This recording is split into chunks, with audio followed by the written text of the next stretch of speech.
Hi, Math 3 students.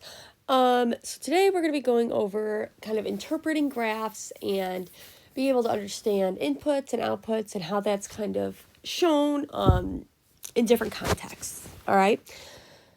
So here for number 24, it says Gavin left his house, drove to the store, he stopped, went inside. From there, he drove in the same direction until he got to the bank. He stopped, went inside the bank. He then drove home. The graph below shows the number of blocks away from home Gavin is X minutes after he left his house until he got back home.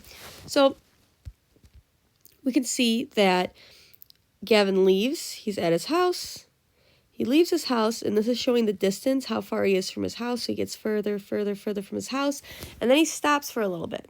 And if we go back to the story here, right, he stopped and went to the store. So this is him at the store. He gets back in his car, continues to drive away, and then gets to the bank, and then gets back in his car, drives home. And then you can see at the very end there, he's 0 blocks from home, meaning he's back home. So the question is, how many blocks is it from the store to the bank? All right. Well, we said that this is him going to the store, and this is him going to the bank, right? So going from the store to the bank, we can see that the store is 8 blocks from home, and the bank is 14 blocks from home. So to get from the store to the bank, he has to travel 6 blocks, which means that store and the bank are 6 blocks apart. All right. Here it says we have a snowstorm. Snow fell at a constant rate for a number of hours. Then it stopped snowing for a number of hours. Then it started up again at a different constant rate. So if we look here, we can see that happening, right? Snow's falling at a constant rate. Constant rate is shown by just a straight line. Constant rate means like constant slope. All right. And the snow stops falling, and then again the snow starts falling again at a different constant rate. One thing that is kind of important is that you can look at the slope and determine which one like is a faster rate, right? So you could always just calculate the slope by doing y2 minus y1 all over x2 minus x1. And the one with the higher slope shows you which one's a higher rate. Now, in this case specifically, let's see, it says they're asking how much snow is on the ground when the snow started, or when the storm started. So if we look, right, it's time since storm began. Well, the storm starts right here. So how much snow did we have? Well, we had 1 inch of snow right at the beginning.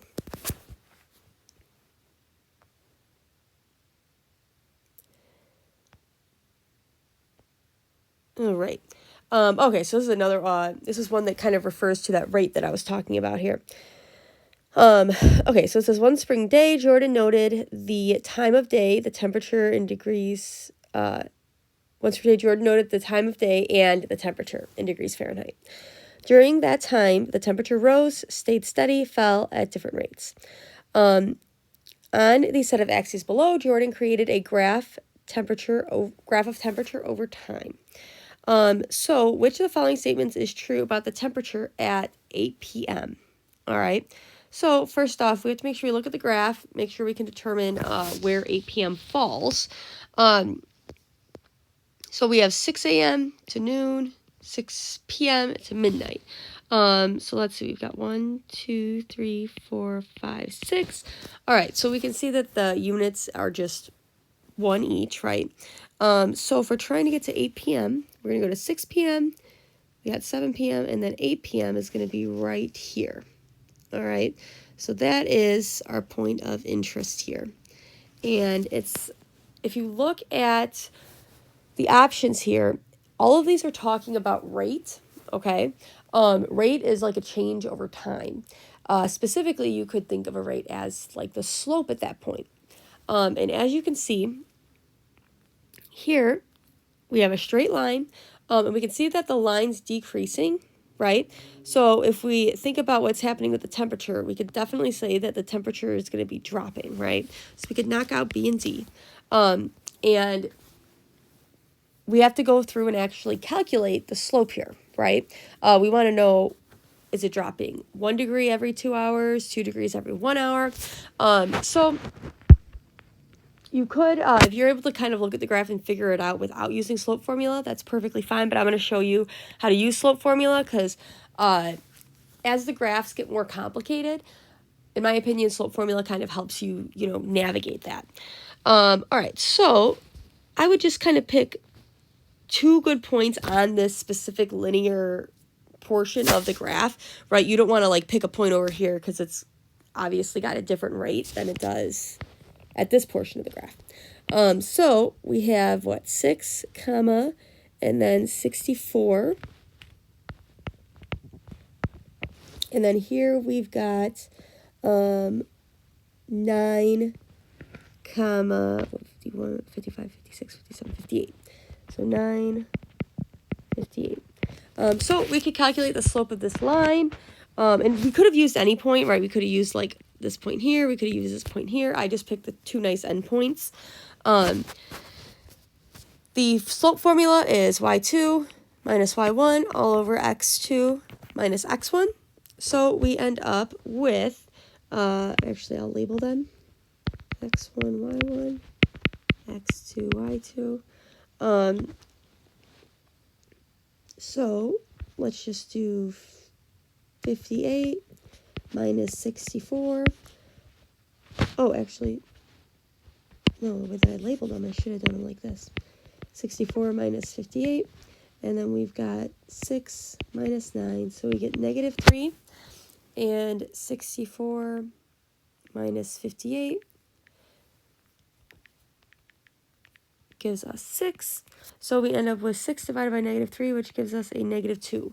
So what that means, right, is we know that our input is time, and we know that our output is temperature, right? So if our slope is negative 2, we know that slope is like change in y over change in x, right? So basically it's change in temp over change in time. All right, so if our slope is negative 2, that means that our change in temp is negative 2 degrees per 1, in this case it's hour. All right, so that's exactly what's happening here. So we're dropping at a rate of 2 degrees every 1 hour. All right. So in addition to interpreting graphs, you also have to be able to interpret a linear equation. So this is a very common SAT type question. Now, with linear equations, generally they're going to be in the form y equals mx plus b. All right. M is going to be your change. All right. And b is going to be your starting point. Okay. Now your slope, specifically, your m value, you have to keep in mind what that is in reference to, right? If you recall, your slope is your change in y over change in x, okay?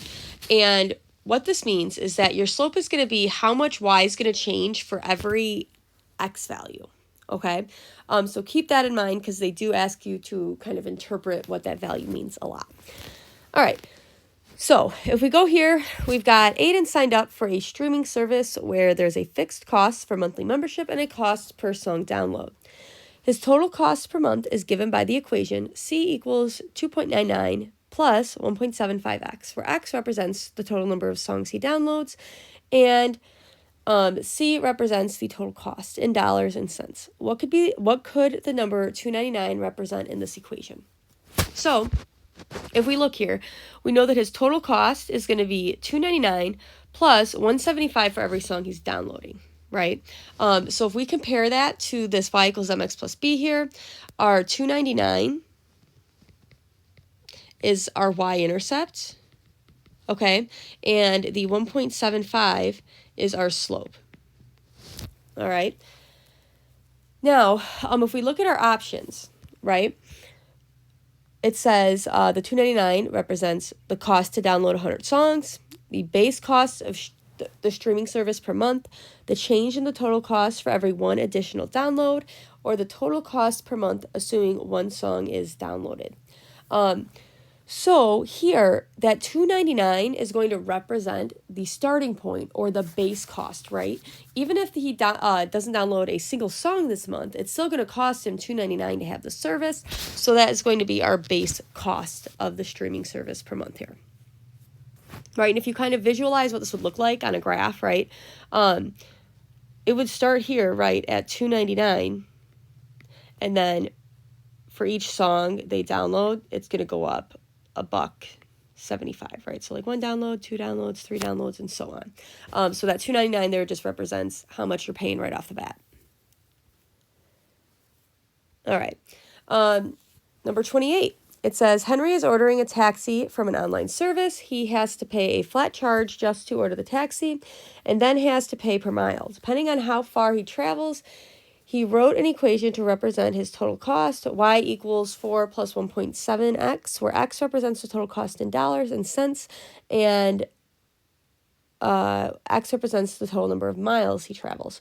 What is the meaning of the y value when x is equal to 1? So, of course, we can kind of interpret what's going on here. We could think of things as inputs and outputs with linear functions or just functions in general, right? We have our input x, and in this case, our output is, in fact, y. Our x value is our miles, and our y value represents the total cost, right? So here they told us that our x value is 1. So let's go ahead and calculate the total cost here. So if we go and plug in 1 for x, it would be 4 plus 1.7 times 1. And that gives us 5.7. So what this means is that if we go 1 mile, right, the cost is going to be 5.7. So if we look at our options, we have the total charge for 1 mile, the flat charge to order the taxi, the change in the total cost for every 1 additional mile, or how far Henry can ride for $1. So in this case, this is going to be because it's saying specifically what does the y value mean, right? Well, this y value is going to represent the total charge for going 1 mile. All right. Here it says, I don't want to mispronounce that name, but we have somebody driving on a long road trip. He created the graph below to represent the gallons left in his tank. What is the meaning of the point 110? All right. So if we go here, this is the point they're referring to. 1,10. Now you have to again think of input and output. Well, our input, our x value here is time, and our output is gallons of gas. Right? So what would the interpretation of this be? Let's see, it says 10 gallons of gas in the tank after 1 hour. The change in the number of gallons for every additional hour, how long it takes him to run out of gas, and the number of gallons of gas initially in the tank. So this 110 is going to be, we have 10 gallons of gas in the tank after 1 hour of driving. All right. Here for number 30, it says Jamal is taking multiple choice tests. The linear graph below represents his final score if he gets X questions wrong. What does the slope of the line represent? All right.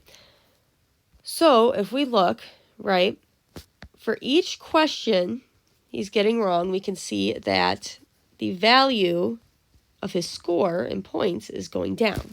Okay. You can even see here, right, like if he gets 0 questions wrong, he's getting 60 points. If he gets 1 question wrong, he's getting 58 points. If he gets 2 questions wrong, he's getting 56 points. So if we go through our options here, it says the score he would get if he missed every question, the score he would get if he only missed 1 question, the change in his score for every 1 problem he got wrong, and his score with 0 problems wrong. All right. So specifically, it's asking, what does the slope represent? Okay, so if we think about the slope of this line, keep in mind, slope is change in y over change in x.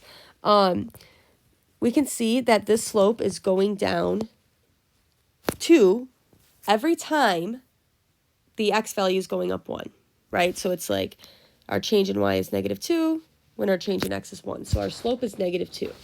And what's happening here is he's losing 2 points every time he gets a question wrong. So what the slope is representing is the change in his score for every one problem he gets wrong. Now keep in mind, right, I told you that our slope represents our change.